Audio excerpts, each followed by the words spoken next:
Chapter 11 of The Science of Getting Rich by Valence D. Wattles. This recording is in the public domain. Recording by Diana Meilinger.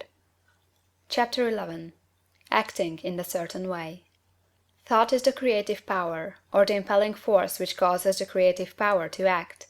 Thinking in a certain way will bring riches to you, but you must not rely upon thought alone, paying no attention to personal action.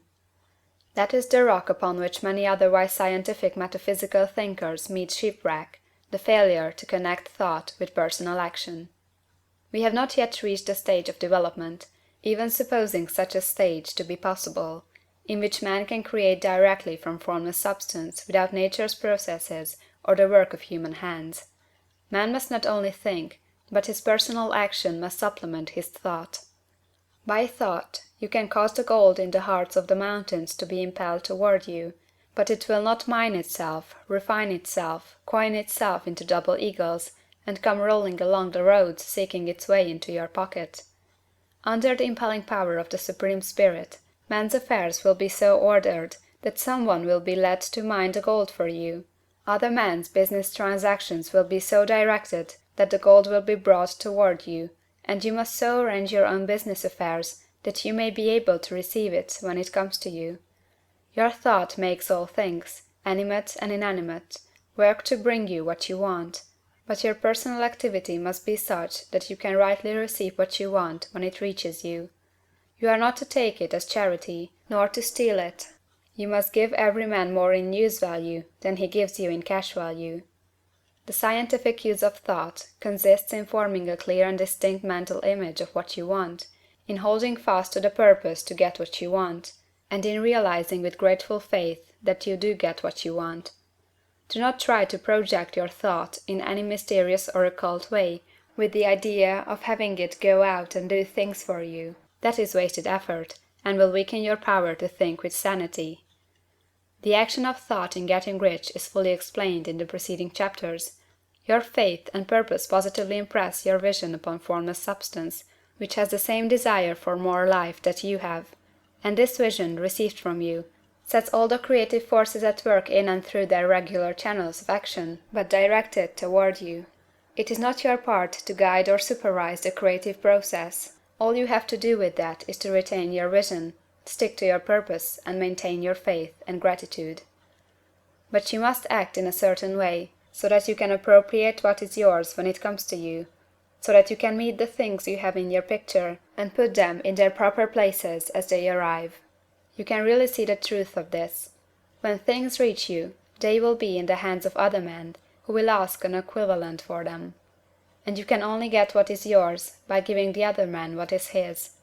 Your pocketbook is not going to be transformed into a Fortunatus purse, which shall be always full of money without effort on your part. This is a crucial point in the science of getting rich. Right here, when thought and personal action must be combined, there are very many people who, consciously or unconsciously, set the creative forces in action by the strength and persistence of their desires, but who remain poor because they do not provide for the reception of the thing they want when it comes. By thought, the thing you want is brought to you; by action, you receive it. Whatever your action is to be, it is evident that you must act now. You cannot act in the past, and it is essential to the clearness of your mental vision that you dismiss the past from your mind. You cannot act in the future, for the future is not here yet. And you cannot tell how you will want to act in any future contingency until that contingency has arrived. Because you are not in the right business or the right environment now, do not think that you must postpone action until you get into the right business or environment. And do not spend time in the present taking thought as to the best course in possible future emergencies. Have faith in your ability to meet any emergency when it arrives. If you act in the present with your mind on the future, your present action will be with a divided mind and will not be effective. Put your whole mind into present action. Do not give your creative impulse to original substance, and then sit down and wait for results. If you do, you will never get them. Act now. There is never any time but now, and there never will be any time but now. If you are ever to begin to make ready for the reception of what you want, you must begin now. And your action, whatever it is, must most likely be in your present business or employment, and must be upon the persons and things in your present environment. You cannot act where you are not, you cannot act where you have been, and you cannot act where you are going to be. You can act only where you are. Do not bother as to whether yesterday's work was well done or ill done. Do today's work well. Do not try to do tomorrow's work now. There will be plenty of time to do that when you get to it.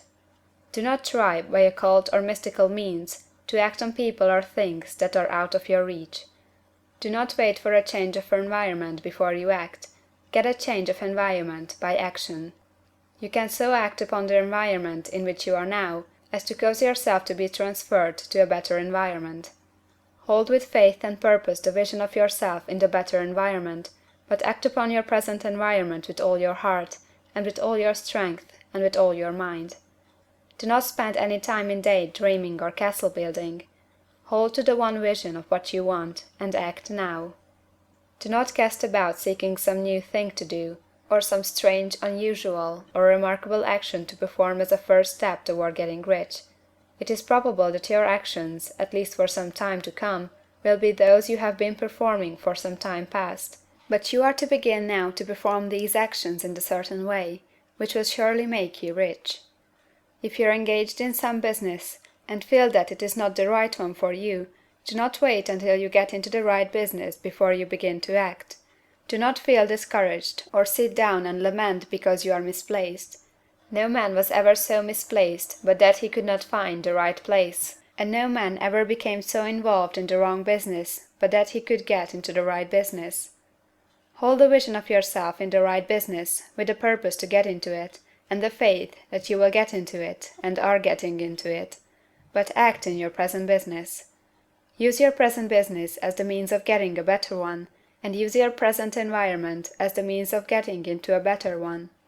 Your vision of the right business, if held with faith and purpose, will cause the Supreme to move the right business toward you, and your action, if performed in the certain way, will cause you to move toward the business. If you are an employee, or wage earner, and feel that you must change places in order to get what you want, do not project your thought into space and rely upon it to get you another job. It will probably fail to do so. Hold the vision of yourself in the job you want, while you act with faith and purpose on the job you have, and you will certainly get the job you want. Your vision and faith will set the creative force in motion to bring it toward you, and your action will cause the forces in your own environment to move you toward the place you want.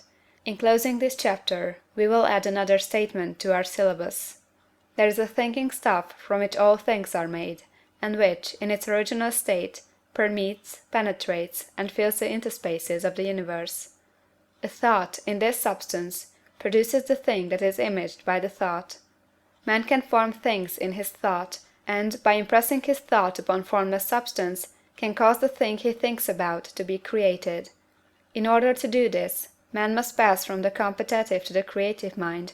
He must form a clear mental picture of the thing he wants, and hold this picture in his thoughts, with the fixed purpose to get what he wants, and the unwavering faith that he does get what he wants, closing his mind to all that may tend to shake his purpose, dim his vision, or quench his faith. That he may receive what he wants when it comes, man must act now upon the people and things in his present environment. End of chapter 11.